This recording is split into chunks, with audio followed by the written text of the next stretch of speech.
Hello मेरे प्यारे नन्हे दोस्तों, कैसे हैं आप सब। आज हम सुनेंगे सिंहासन बत्तीसी की 27वीं पुतली मलयवती की कहानी। तो ये कहानी शुरू करते हैं। विक्रमादित्य बड़े यशस्वी और प्रतापी राजा थे और राजकाज चलाने में उनका कोई सानी नहीं था। वीरता और विद्वता का अद्भुत संगम थे। उनके शास्त्र ज्ञान की कोई सीमा नहीं थी। वे राजकाज से बचा समय अक्सर शास्त्रों के अध्ययन में लगाते थे और इसी ध्येय से उन्होंने राजमहल के एक हिस्से में विशाल पुस्तकालय बनवा रखा था। वे एक दिन एक धार्मिक ग्रंथ पढ़ रहे थे तो उन्हें एक जगह राजा बलि का प्रसंग मिला। उन्होंने राजा बलि वाला सारा प्रसंग पढ़ा तो पता चला कि राजा बलि बड़े दानवीर और वचन के पक्के थे। वे इतने पराक्रमी और महान राजा थे कि इंद्र उनकी शक्ति से डर गए। देवताओं ने भगवान विष्णु से प्रार्थना की कि वे बलि का कुछ उपाय करें, तो विष्णु ने वामन रूप धरा। वामन रूप धरकर उनसे सब कुछ दान में प्राप्त कर लिया और उन्हें पाताल लोक जाने को विवश कर दिया। जब उनकी कथा विक्रम ने पढ़ी तो सोचा कि इतने बड़े दानवीर के दर्शन जरूर करने चाहिए। उन्होंने विचार किया कि भगवान विष्णु की आराधना करके उन्हें प्रसन्न किया जाए तथा उनसे दैत्यराज बलि से मिलने का मार्ग पूछा जाए। ऐसा विचार मन में आते ही उन्होंने राजपाट और मोहमाया से अपने आप को अलग कर लिया तथा महामंत्री को राजभार सौंपकर जंगल की ओर प्रस्थान कर गए। जंगल में उन्होंने घोर तपस्या शुरू की और भगवान विष्णु की स्तुति करने लगे। उनकी तपस्या बहुत लंबी थी। शुरू में केवल एक समय का भोजन करते थे। कुछ दिनों बाद उन्होंने वह भी त्याग दिया तथा फल और कंदमूल आदि खाकर रहने लगे। कुछ दिनों बाद सब कुछ त्याग दिया और केवल पानी पीकर तपस्या करने लगे। इतनी कठोर तपस्या से वे बहुत कमजोर हो गए और साधारण रूप से उठने बैठने में भी उन्हें काफी मुश्किल होने लगी। धीरे धीरे उनके तपस्या स्थल के पास और भी बहुत सारे तपस्वी आ गए। कोई एक पैर पर खड़ा होकर तपस्या करने लगा तो कोई एक हाथ उठाकर, कोई कांटों पर लेटकर तपस्या में लीन हो गया तो कोई गर्दन तक बालू में धंसकर।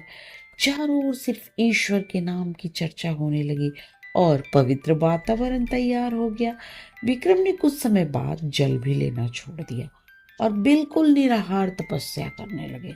अब उनका शरीर और भी कमजोर हो गया और सिर्फ हड्डियों का ढांचा नजर आने लगा। कोई देखता तो दया आ जाती, मगर राजा विक्रमादित्य को कोई चिंता नहीं थी। विष्णु की आराधना करते करते यदि उनके प्राण निकल जाते तो सीधे स्वर्ग जाते और यदि विष्णु के दर्शन हो जाते तो दैत्यराज बलि से मिलने का मार्ग प्रशस्त होता। वे पूरी घटना से अपने अभिष्ट की प्राप्ति के लिए तपस्यारत रहे। जीवन और शरीर का उन्हें कोई मोह नहीं रहा। राजा विक्रमादित्य का हुलिया ऐसा हो गया कि कोई भी देखकर नहीं कह सकता था कि वे महाप्रतापी और महा सर्वश्रेष्ठ हैं। राजा के समीप ही तपस्या करने वाले एक योगी ने उनसे पूछा कि वे इतनी घोर तपस्या क्यों कर रहे हैं। विक्रम का जवाब था, इहलोक से मुक्ति और परलोक सुधार के लिए। तपस्वी ने उन्हें कहा कि तपस्या राजाओं का काम नहीं है। राजा को राजकाज के लिए ईश्वर द्वारा जन्म दिया जाता है और यही उनका कर्म है। अगर वह राजकाज से मुंह मोड़ता है तो अपने कर्म से मुंह मोड़ता है। शास्त्रों में कहा गया है कि मनुष्य को अपने कर्म से मुंह नहीं मोड़ना चाहिए। विक्रम ने बड़े ही गंभीर स्वर में उनसे कहा कि कर्म करते हुए भी धर्म से कभी मुंह नहीं मोड़ना चाहिए। उन्होंने जब उनसे पूछा कि क्या शास्त्रों में किसी भी स्थिति में धर्म से विमुख होने को कहा गया है, तो तपस्वी एकदम चुप हो गया।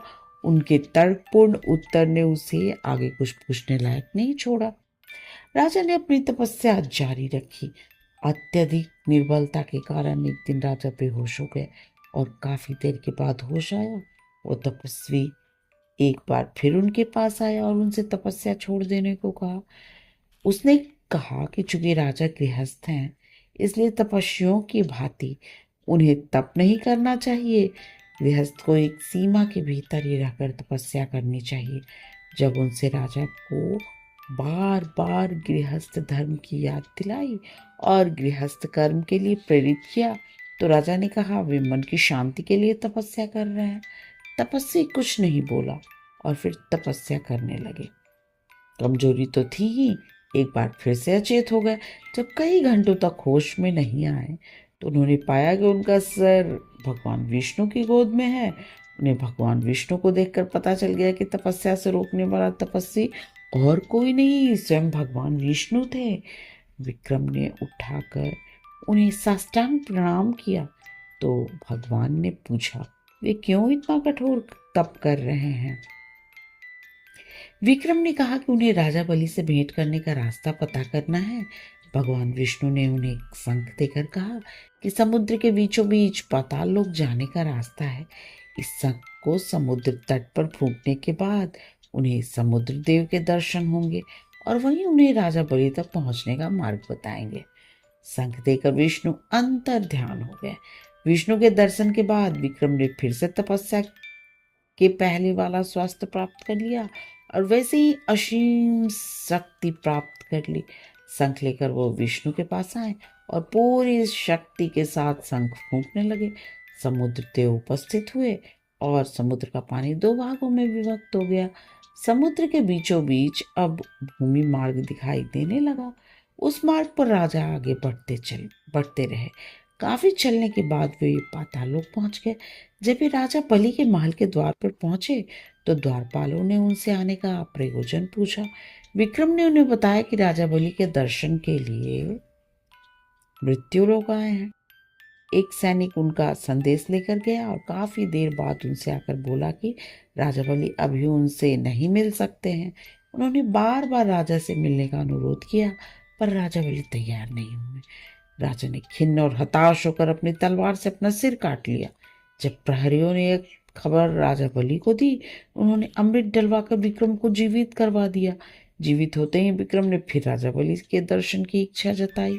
इस बार प्रहरी संदेश लेकर लौटा कि राजा बलि उनसे महाशिवरात्रि के दिन मिलेंगे। विक्रम को लगा कि बलि ने सिर्फ टालने के लिए संदेश भिजवाया है। उनके दिल पर चोट लगी और उन्होंने फिर तलवार से अपनी गर्दन काट ली। प्रहरियों में खलबली मच गई और उन्होंने राजा बलि तक विक्रम के बलिदान की खबर पहुंचाई। राजा बलि समझ गए व्यक्ति दृढ़ निश्चयी है और बिना भेंट किए जाने वाला नहीं है। उन्होंने फिर नौकरों द्वारा अमृत भिजवाया और उनके लिए संदेश भिजवाया कि भेंट करने को वे राजी हैं। नौकरों ने अमृत छिड़क कर उन्हें जीवित किया तथा महल में चलकर बलि से भेंट करने को कहा। जब वे राजा बलि से मिले तो राजा बलि ने उनसे इतना कष्ट उठाकर आने का कारण पूछा।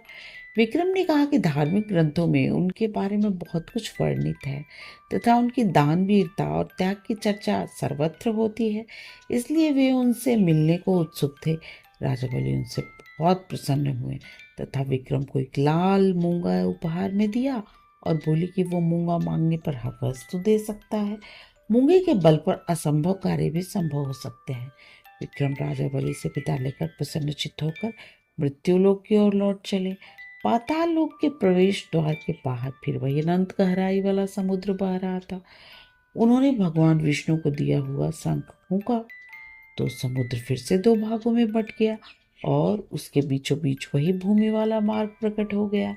उस भूमि वाले मार्ग पर चलकर वे समुद्र तट तक पहुंच गए। वो मार्ग गायब हो गया तथा समुद्र फिर पूर्ववत होकर बहने लगा। वे अपने राज्य की ओर चल पड़े। रास्ते में उन्हें एक स्त्री विलाप करती मिली। उसके बाल बिखरे हुए थे और चेहरे पर गहरे विषाद के भाव थे। पास आने पर पता चला उसके पति की मृत्यु हो गई है और अब वो बिल्कुल बेसहारा है। विक्रम का दिल उसके दुख को देखकर पसिज गया तथा उन्होंने उसे सांत्वना दी। बलि वाले मूंगे से उसके लिए जीवन दान मांगा। उनका बोलना था कि उस विधवा का मृत पति ऐसे उठकर बैठ गया मानो वो गहरी नींद से जागा हो। स्त्री के आनंद की सीमा नहीं रही।